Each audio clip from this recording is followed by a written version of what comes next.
Gusto ko po sana mag-review para po makapag-take ng licensure exam. Sa ngayon po kasi gusto ko muna makahanap ng trabaho. Habang nagtatrabaho pa rin naman po siguro isabay yung pag-review para po makahabag ko sa pag-exam po this year or next year.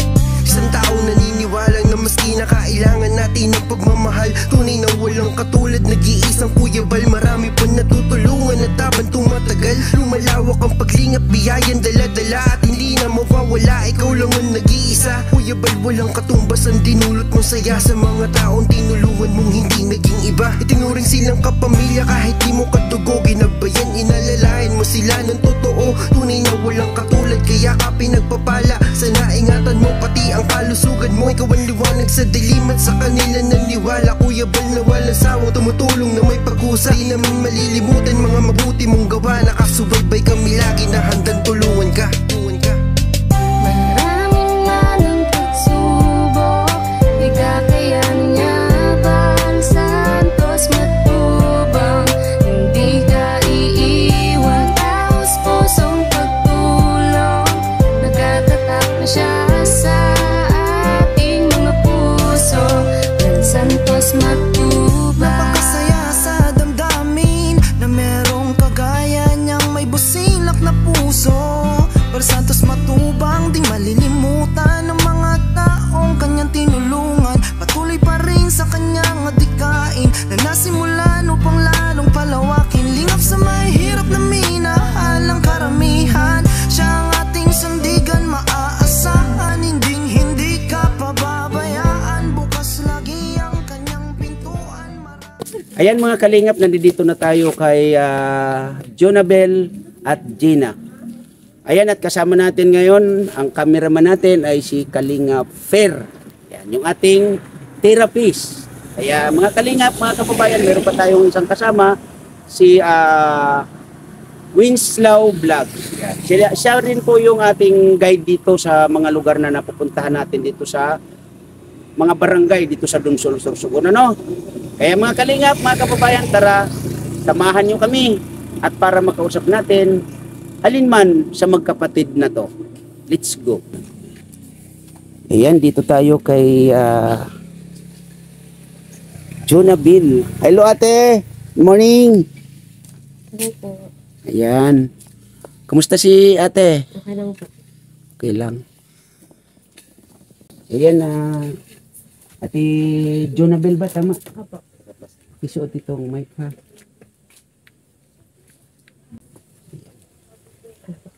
Ano mo sana mo?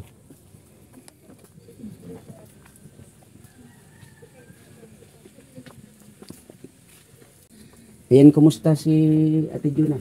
Okay lang po. Asan yung kapatid mo si Gina? Ganito po. Nandiyan. So pwede ba tayo makakuha ng ano na upuan para kahit paano komportable naman tayo sa pagkukwentuhan muli? Dito na lang po. Dito na lang. Yan mga kalingap, mga kababayan, nandito ang magkapatid na Jonabel at Gina. Yan, ate Gina, kumusta? Okay lang po. Ilan taon si ate Gina? 18 po. 18. Nag-aaral pa? Graduate na po sa high school. Graduate ka na ng high school. First year. Ilan kayo magkakapatid? Tatlo po. Tatlo. Nasaan si isa? Sa alis lang po, nakapag-asawa doon. Anak may asawa na. So kayong dalawa na lang talaga ni ate mo ang magkasama dito. Opo. So, matanong kita ate, kasi may ano naman kami ni ate mo, Jonabel, di ba? Nung last na pag-uusap, yung first na pag-uusap ay hindi ka nakausap kasi ano yung nararamdaman mo nung time na yun? Masakit po yung ngipin ko. Ngayon, anong masakit sa'yo? Yung ulo. Yung ulo na naman. Tapos may ano po ako sa mata. Ano yung sa mata mo? May sore eyes ata po yan. May sore eyes. So, ano kaya sa next na pagbalik ko rito, ano kayang nararamdaman mo? Meron. Meron pa kaya uli? Paano masabi? Hindi, may tanong lang. Ilang taon na kayo nakatira dito sa lugar niyo? Ito lang sila. Ate, ilang taon na kayo dito ate nakatira? Nakatira po kami dito since 2005. Ay, tap. 2000, 6 years old ako or 5. Mga 2006 po. 2006. Opo. So, ano ngayon? 24? So, Pero dito po sa Bicol, 2003, nandito na po kami. Lumipat po kami dito. Yun ang hindi ko sure kung 2005 to 2007, mga ganun po. so dito na talaga kayo nakatira sa itong tinitirahan niyo sa ngayon? Opo. So, yun, Ate Gina. Yung ngayong pasukan, anong Ano, first year po. first year college? Ano yung course na pupusuan? Ano, FSM, Ano yun? Food Service and Management. Food Service and Management. So, medyo may kamahalan ng ano nun, di ba? So, meron na. Meron ng boyfriend. Wala. Hindi, tinatanong ko lang naman, sinisiguro ko lang naman para may mga naririnig na ba kayong gano'n na may team kalingap na tumutulong? Meron na ba? Yung naman po. Meron na rin. So, dito nga sa team kalingap, kumplito. Pwede kang makahanap ng boyfriend. Ang kasama namin, yung ating cameraman, binata yan. Di ko lang alam kung sa kanila binata pa. Kasi dito, ang pagkakalam ko, binata yan. Ay, Kuya Per, anong, sa tingin mo, sino kamukha niya artista? Kamukha yung artista? Nako. Ha? Angela, oo. Meron pa eh. Marami siyang kawig. Apaka, parang si Jillian Ward. Marami siyang kawig. At Ba? marami siyang kawig po. Ano yung pangarap mo? Pangarap ko. Makapagtapos ko na sa pag-aaral. Mm-mm. Tapos, kapag nakapagtapos lang, gusto ko po maging doktor. Oo. Ngayon, ang tanong, paano maabot yung pangarap mo? Hindi ko alam. Hindi mo alam, o, diba? Merong pang alalahanin. Kasi unang-una, sa sitwasyon nyo, sa ganito, kumusta naman ang pamumuhay nyo? Ako, medyo okay naman po. Pero minsan, syempre hindi. Si mama, Wala Papa? na. Si mama po, wala na. asan siya? Patay na po. August. Patay na ang mama ninyo? What? So si papa, Nasa Cavite po. buti wala pang pamilya siya. Meron na po. Ay, ano ba yung, kasi doon sa part 1, si ate mo yung nakausap ko, hindi klarado doon. Ngayon, ito tayo, at napakaganda nung ating pagkikita, no? Kasi nung nagkita man tayo, pero hindi mata sa mata. Ngayon, mata sa mata na tayo nagkita, no? Ano ba yung naging sitwasyon ng papa at mama mo dati? Pwede ko bang malaman? Ano po, dati po kaya? Wala po akong paki sa Pwede po si ate itong Hiwalay ba sila or hindi na? Wala ito. Hiwalay sila. Kasi palagay ko sa'yo ate, mga ilang years? Hiwalay na po sila since 2015 po. Since 2015. Opo. So nagkaroon sila ng kanya-kanyang family. Si Papa po ang nagkaroon ng kanyang family. Si Mama, nag-focus na lang po siya sa amin. Kasi dun sa una mong kwento ay siya yung nag-provide lahat ng pangailangan ninyo, tama? Yes po. Hindi mo naman nabanggit ko na yung pala si mama mo ay nasa heaven na. Ang pagkakaalala ko po, parang nabanggit ko. Parang wala ako nabanggit, sorry. Pero sorry. yun, Sige oo. po, sige po. Okay. Kailan pa namatay si mama ninyo pala? Last August po. Last year. Opo. Okay. So, sa ngayon, sino ang nagpo-provide sa inyo? Ngayon po, si Papa, nagpapadala. Sa tingin ninyo naman yung pinapadala niya, kaya naman doon sa pang-araw-araw ninyo at sa lahat ng gastusin? Hindi. Hindi. Okay. So sa ngayon, itong bahay ay nabanggit ni ate mo na may limit na kayo. Tama. Yun ba? So anong plano ninyo bilang magkapatid? Siguro naman nag-uusap kayo ng yung next step ninyo para yung sa titirahan ninyo. May pag-usap na ba kayo ni ate? Nag-uusap po kami pero hindi pa po yung pinakaklaro. Nasa plano po ano. Pwede ko bang malaman kung ano yung plano? Ano lang po, magpapatayo po kami dun sa sa may relatives, tapos lalagyan lang po ng mga gamit, tapos maghahanap po kami ng trabaho. So hindi ka magpapatuloy ng pag-aaral? And sa ngayon po, hindi po. Sayang. Wala pong magpo-provide. Baka next year po. Maraming salamat Ate Gina kasi napaunlakan mo ako ng kunting kwento. Tanong ko ulit, may boyfriend ka na? Anong kailangan kong gawin upang malaman mo? Wala. Bakit? Hindi ka ba, Pass muna. hindi ka ba nangihinayang? Hindi nga, yun totoo. Kasi marami nang nagsabi, wala daw boyfriend. Yung pala, 3, 2, 4. Hindi talaga. Pero si ate, ano yung totoo? Wala naman si ate mo, hindi naman nakakadinig. May boyfriend na. Wala naman po yun. Wala naman? O bakit ka tumingin kay ate?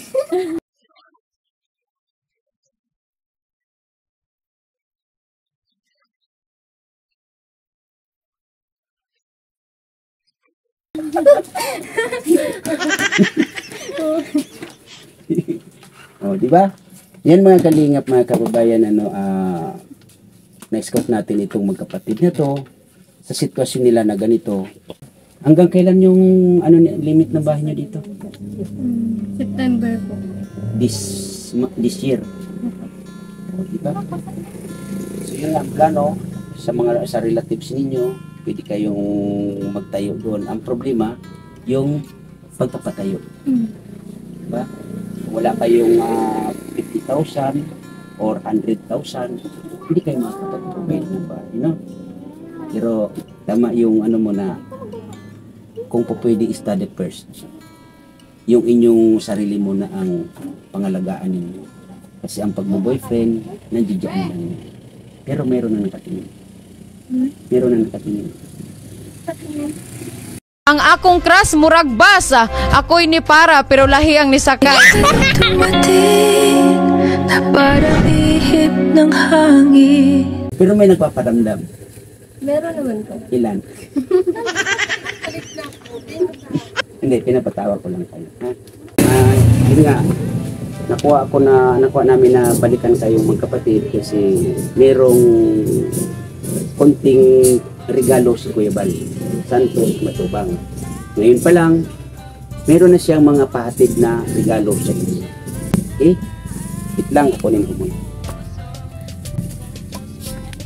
Isang tao naniniwala na maski na kailangan natin ng pagmamahal. Tunay na walang katulad, nag-iisang Kuya Bal, marami pa natutulungan. Bigyan natin siya ng konting bigas. And maraming salamat po, Kuya Bal Santos Matubang. At ito na po yung iniwan mo sa amin. Ikalinga po sila pang-ayuda. Ito na po yung umpisa para ipamahagi natin sa mga kagaya nilang, lalong-lalo na itong magkapatid na to na walang bahay, na masisilungan sa susunod na mga buwan. Tara, balikan natin. Yan, Ate Junabel at Ate Gina, konting bigas para sa at ito ay galing kay Kuya Bal Santos Matubang. Sige, lapag mo muna dyan. Ayan. Ayan, Ate Juna, ano yung pinaka main plano mo ngayon? Kasi diba tapos ka naman na sa iyong pag-aaral. Gusto ko po sana mag-review para po makapag-take ng licensure examination. Okay. So, ang pagtatrabaho ay naka ano pa rin sa isip mo na Opo. Kapag Sa ngayon po kasi gusto ko muna makahanap ng trabaho. Habang nagtatrabaho pa rin naman po siguro isabay yung pag-review para po makahabol ko pa sa pag-exam po. This year or next year or next year. Pero ano ko lang no, naging curious lang talaga ako, Jonabel, no? Opo. Sa ano ng mata mo, hindi naman naapektuhan yung pag-aaral mo. Hindi naman po. As in, klarado lahat ng letra. Opo, klarado naman po. Nearsighted lang po. So magmula ba ng, ano ba yan, inborn? Or, Inborn po. inborn siya. Kasi, siyempre kung titingnan natin sa ano na sitwasyon, ano talaga. Pero, sa iyo, normal siya. Opo, may mga ano lang, may mga times lang na mahirap. Pero nagagawa naman po ng paraan kung paano survive. Hindi naman siya nagbabago ng ano, ng tema ng paningin. Hindi naman po. As in, magmula nung ikay bata hanggang sa ito ngayon na ganito na yung edad mo, same pa rin siya, hindi nagbabago. Opo. So, pinatingnan mo yan sa, napatingnan ba sa doktor yan?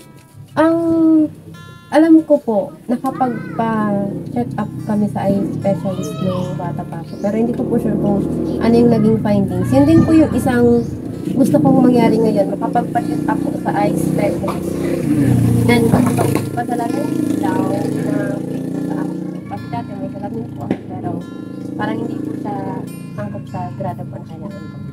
So, kailangan mo mag, ano talaga ng salamin, mag-provide ng salamin. At kailangan din talaga masigurado or ma-check up ang iyong mga mata. Opo. So, ikaw naman, Ate Gina, no? Balik tayo, no? Pagmula ba nung kayo mga bata ay talaga magkasama na kayo nila, ate? Opo. Hindi kayo nagkalayo? Hindi po. Kung sakasakali, ilalayo ka sa kanya, papayag ka? Hindi po. Sama ko siya. Sama mo siya.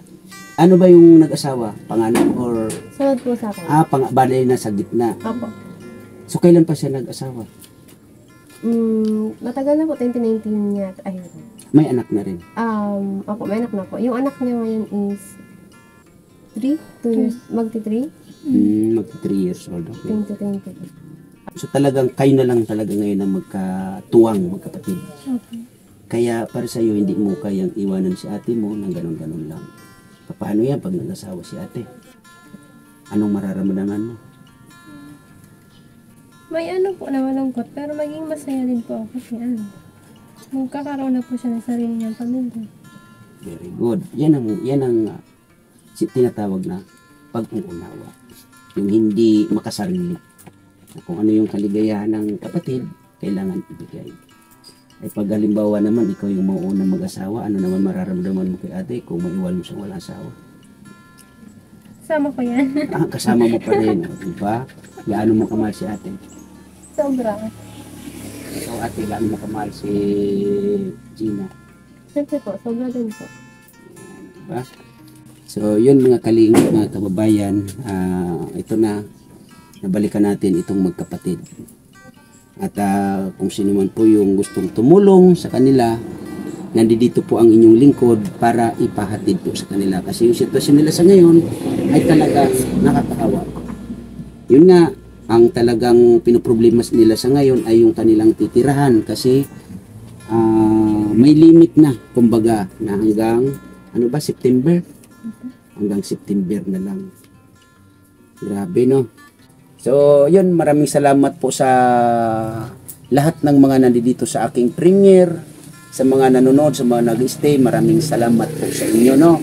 At yun nga, maraming salamat talaga Kuya Bal Santos Matubang kasi nag-iwan ka sa amin ng pang-ayuda na kagaya nilang mga naikahos sa pamumuhay.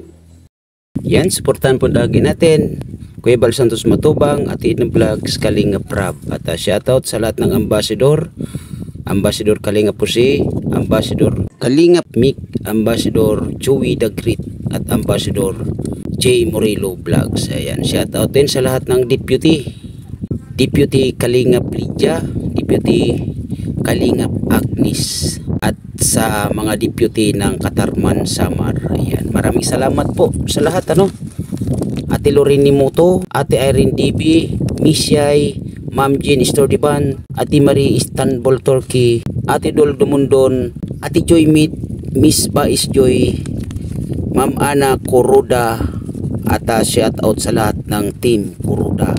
Shout out din Daday Mix TV, shout out din Darius Skip Minat, at shout out sa lahat ng KTV Angels, shout out Kindred TV, shout out Maria Cusinira, at shout out din Maestro 21 TV. Maraming salamat po sa lahat at sa mga OFW natin mga kababayan, lagi po kayo mag-iingat kung saan man po kayo naroroon. God bless po sa lahat. Bye-bye.